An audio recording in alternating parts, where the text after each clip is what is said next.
Өлкөдө 2020 жылы 19122 кыргызстандык аты жөнүн өзгөрткөн. Бул тууралуу мамлекеттик каттоо кызматы кабарлады. 2019 жылы 28153 адам аты жөнүн өзгөртүү үчүн кайрылган. Жаран аты жөнүн өзгөртүү үчүн каалаган калкты тейлөө борборуна же жарандык абалдын актыларын каттоо, паспорттоштуруу жана калкты тейлөө бөлүмүнө кайрылат. Жарандын аты жөнү өзгөртүлгөн убакта анын мурдагы аты, фамилиясы каралып чыгат. Жарандык абалдын актылары жөнүндө мыйзамдын учурдагы редакциясына ылайык аты жөнүн өзгөрткөн жарандар 1 айдын ичинде паспортун алмаштыруу керек. Бир эле убакта фамилиясын, атын жана атасынын атын өзгөртүп каттатууга жол берилбейт. Бул учурда жаран бир нече документтерин каттоодон өткөрүп, текшерүүдөн өтүү керек.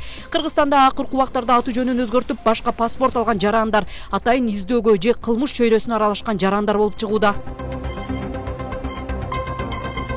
2020 жылы 19122 кыргызстандык жаран өздөрүнүн аты жөнүн өзгөртүү боюнча кайрылып, алардын кайрылуусунун негизинде каттоо жүргүзүлгөн. Бул былтыркыга салыштырмалуу 9031 каттоого аз. 2019 жылы 28123 аты жөнүн өзгөртүү боюнча каттоо жүргүзүлгөн.